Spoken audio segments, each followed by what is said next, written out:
Hello दोस्तों, welcome back to my channel. अगर आपने अभी तक मेरे चैनल को सब्सक्राइब नहीं किया है तो जल्दी से मेरे चैनल को सब्सक्राइब कर दें। सेकंड पार्ट के शुरुआत में रुयन यनफे से कहती कि मुझे मालूम हो गया है कि मेरा हस्बैंड मुझे किस लड़की के साथ मिलकर धोखा दे रहा है। यनफे सुनकर घबरा जाती है, उससे पूछती है कि वो कौन है। तो रुयन कहती है कि वो लड़की हमेशा मेरे करीब ही रहती है। यनफे कहती है कि वो लिंचिया है ना, मैंने तो तुमसे पहले ही कहा था कि मुझे वो लड़की ठीक नहीं लगती। यनफे से पूछती है कि तुमने क्या सोचा है कि तुम उसके साथ कैसे डील करोगी। रुयन कहती है कि मैंने अभी डिसाइड नहीं किया। यनफे को बताती है कि आज मैं अपने यूशंग वाले स्टोर जा रही हूँ, मैं उन्हें इस तरह से अकेला छोड़कर नहीं जाना चाहती। तो यनफे कहती है कि तुम फिक्र नहीं करो, मैं उन पर नजर रखूंगी। रुयन यनफे से कहती है कि क्या मुझे तुम्हारे एयरफोन्स मिल सकते हैं। यनफे उसको फौरन से अपने एयरफोन्स दे देती है। अब गुयन चंग रुयन को कॉल करकर कहने लगता है कि तुम अचानक बिजनेस ट्रिप पर क्यों जा रही, मुझे तुम्हारी बहुत फिक्र हो रही है। तो रुयन कहती है कि तुम फिक्र नहीं करो, बिजनेस के लिए तो मुझे जाना ही पड़ेगा। गुयन चंग इससे पूछता है कि तुम कब वापस आओगी। तो रुयन कहती है कि मैं कल वापस आऊंगी। अब रुयन अपने फोन से यनफे की लोकेशन देख रही होती है। रुयन ये देखकर बहुत ज्यादा शॉक में होती है कि यनफे वाकई में ही गुयन चंग से मिलने के लिए इसके घर पर आ चुकी है। रुयन अब रोते हुए ऊपर आती है। गुयन चंग इसको यहाँ पर देखकर बहुत ज्यादा शॉक हो जाता है और कहने लगता है कि तुम इतनी जल्दी वापस क्यों आ गई। रुयन इसके मुंह पर थप्पड़ मारते और उसको साइड पर करके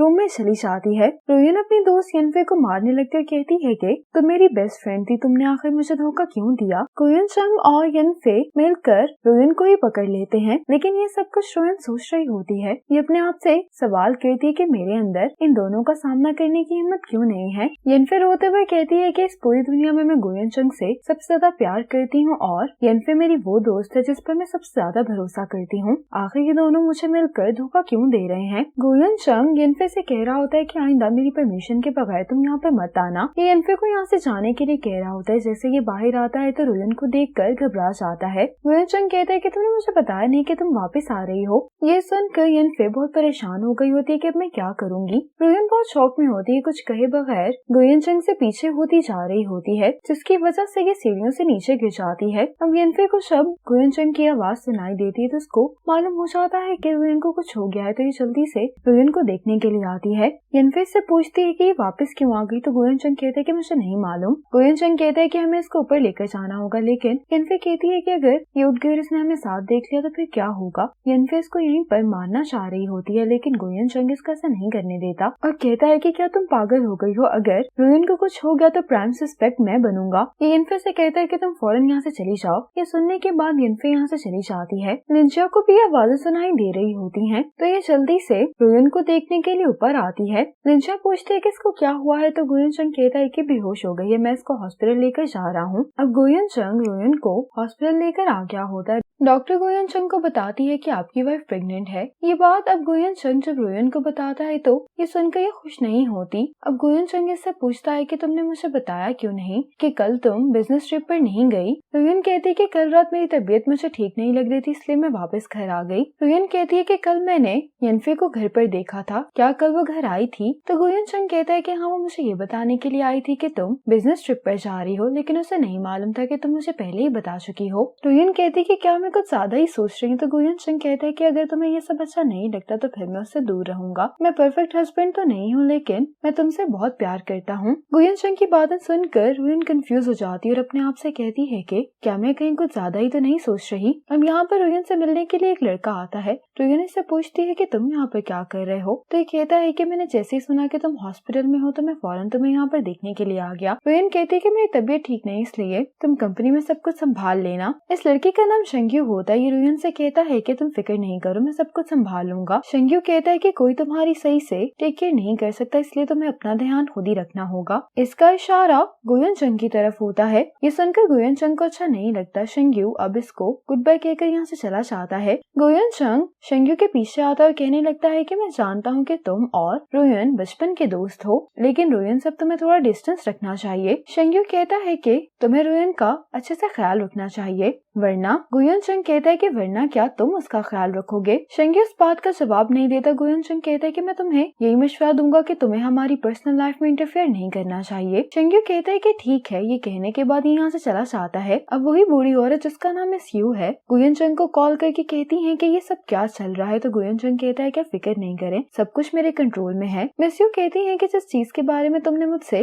पहले कहा था वो मुझे मिल गई है। गुयन चंग सोच रहा होता है कि इसने मुझ पर शक करना कब शुरू किया। अब गुयन चंग अपने रूम में वापस आ जाता है और ये अपनी वार्डरोब चेक करने लगता है तो इसको वही शर्ट मिल जाती है जो उसने डस्टबिन में फेंक दी होती है। गुयन चंग कहता है कि ये शर्ट तो मैंने फेंक दी थी, तो फिर ये रुयन की वार्डरोब में क्या कर रही है? गुयन चंग इस शर्ट को देखते हुए कहता है कि शायद इसी वजह से रुयन अचानक वापस आ गई थी। अब ये अपने फोन में एक वीडियो देख रहा होता है। इस वीडियो को देखने के बाद कहता है कि ये पर्सन जाना पहचाना लग रहा है। अब गुयन चंग लिंचा के पास आ जाता है और ये गौर से लिंचा को देख रहा होता है क्योंकि इसे ये शक होता है कि इस वीडियो में इसने जिस पर्सन को देखा है वो लिंजिया है। लेकिन ये देखने के बाद गुयन चंग यहाँ से चला जाता है। अब यहाँ आकर लिंचा का भी रूम चेक करता है लेकिन इसको कुछ भी नहीं मिलता। लिंचा किचन में होती तो गुयन चंग यहाँ पर आकर बैठ जाता और इससे इसके बारे में सवाल पूछने लगता है। गुयन चंग कहता है कि तुम यंग हो तो फिर तुमने ये जॉब सिलेक्ट क्यों की? क्या तुम वाकई में सिर्फ एक बटलर बनना चाहती हो? लिंजिया कहती है कि हर लड़की जल्द से जल्द कामयाब होना चाहती है लेकिन ये तो अपॉर्चुनिटी और चांस पर डिपेंड करता है। ये सुनकर गुयन चंग लिंजिया के करीब आ जाता है लेकिन लिंजिया इससे कहती है कि ये सब ठीक नहीं है। गुयन चंग लिंजिया को जो स्कार होता है वो देख लेता है और उससे पूछता है कि यहाँ पर क्या हुआ था। इतने में ही डोरबेल बजने लगती है तो लिंजिया दरवाजा खोलने के लिए चली जाती है। गुयन चंग लिंजिया को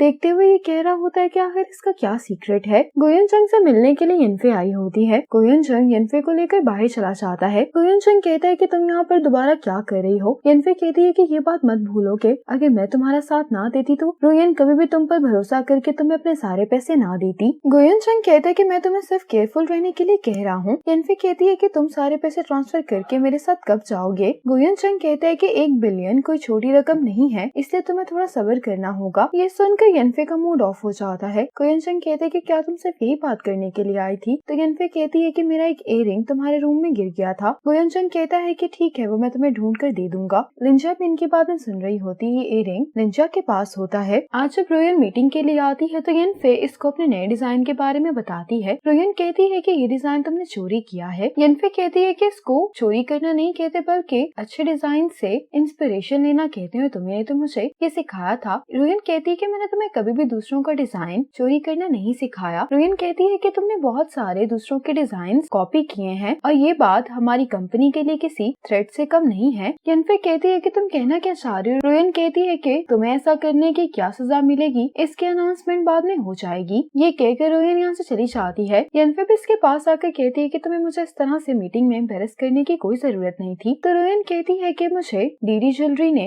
लीगल नोटिस भेज दिया है। रुयन कहती है कि क्या तुम्हें अंदाजा भी है कि इस प्लेजरिज्म के केस की वजह से कंपनी को कितना नुकसान होगा? यनफे कहती है कि तुम इसको कैसे डील करने वाली हो? रुयन कहने लगती है कि हम दोनों एक दूसरे को 10 साल से जानते हैं लेकिन अब कुछ भी पहले जैसा नहीं रहा। यनफे कहती है कि तुम ये नहीं कह सकती कि सिर्फ मैं बदल गई हूँ। क्या तुमने कभी मेरी परवाह की है? तुमने मुझसे कभी नहीं पूछा कि मैं अभी तक क्यों सिंगल हूँ। यनफे कहती है कि मुझे एक ऐसे आदमी से प्यार हो गया जिसके साथ मैं अपना रिलेशनशिप स्टार्ट नहीं कर सकती। रुयन कहती है कि क्या वो मैरिड है? यनफे कहती है कि उसने मुझसे कहा है कि वो अपनी वाइफ से प्यार नहीं करता, बस प्यार करने की एक्टिंग करता है। वो जब भी मेरे साथ होता है तभी वो अपने आप को खुश महसूस करता है। रुयन कहती है कि मुझे समझ नहीं आ रही कि तुम किसी की फैमिली खराब क्यों करना चाहती हो। यनफे कहती है कि इसमें मेरा कोई कसूर नहीं है। रुयन कहती है कि तुम खुद ही कह रही हो कि हम दोनों एक दूसरे को इतना टाइम से जानते हैं लेकिन तुमने मुझे कभी भी उस आदमी के बारे में नहीं बताया जिससे तुम प्यार करती हो। ये सुनकर यनफे गुस्सा हो जाती है। कहती है कि आज तुम्हें हो क्या गया है? हाँ, हम बहुत अच्छे दोस्त हैं लेकिन ये भी जरूरी नहीं है कि मैं तुम्हें अपनी लाइफ की हर चीज के बारे में बताऊं। अब शेंग्यू के यहाँ पर आने की वजह से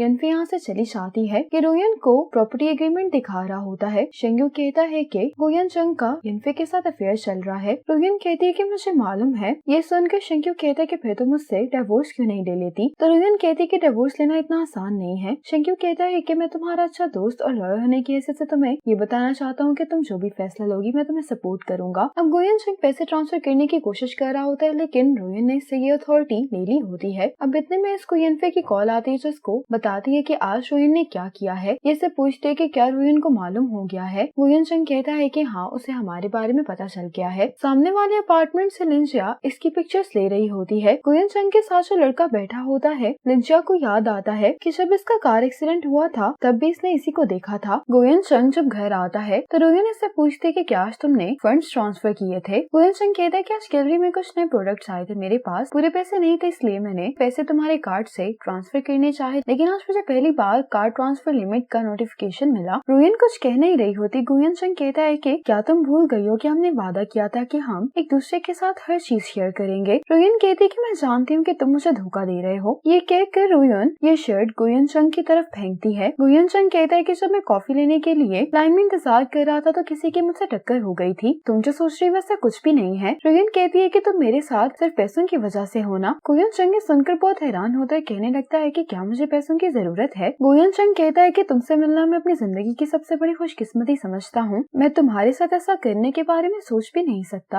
रुयन से कहता है कि मैं जानता हूँ कि मैं आजकल कुछ ज्यादा ही मसरूफ हूँ जिसकी वजह से मैंने तुम्हारी फीलिंग्स को नजरअंदाज किया है, लेकिन तुम प्लीज मुझ पर भरोसा करो। ये सुनकर रुयन सोच रही होती है कि क्या मैं अभी भी तुम पर भरोसा कर सकती हूँ। गुयन चंग कहता है कि तुम इन सब चीजों के बारे में मत सोचो। ये सुनकर रुयन मुस्कुराती है। लिंजिया भी बाहर खड़ी इन दोनों को देख रही होती है और कहती है कि गुयन चंग तुम बातों के जरिए लोगों को फंसाना जानते हो। अब लिंजिया अपना गुस्सा निकालने के लिए गुयन चंग के टूथब्रश से टॉयलेट साफ करती है और फिर टूथब्रश उसकी जगह पर वापस रख देती है। थोड़ी देर बाद ही गुयन चंग टूथब्रश करने के लिए आ जाता है। लिंजिया को ये बात मालूम होती है कि गुयन चंग अकेला नहीं है बल्कि ये अपनी गैंग के साथ मिलकर काम कर रहा है। इसको किसी की कॉल आती है जिसको ये बताती है कि मैंने रुयन के पैसे तो बचा लिए हैं, लेकिन मुझे लगता है कि अब ये लोग कोई और चाल चलेंगे, इसलिए मुझे गुयन चंग के फिंगरप्रिंट्स चाहिए ताकि मैं उसकी सेफ को अनलॉक कर सकूं। अब लिंजिया तैयार होकर गुयन चंग के पास आ जाती है। ये गुयन चंग से कहती है कि तुम थके हुए दिखाई दे रहे हो, क्या मैं तुम्हारी मदद कर सकती हूँ। तो गुयन चंग कहता है कि हाँ।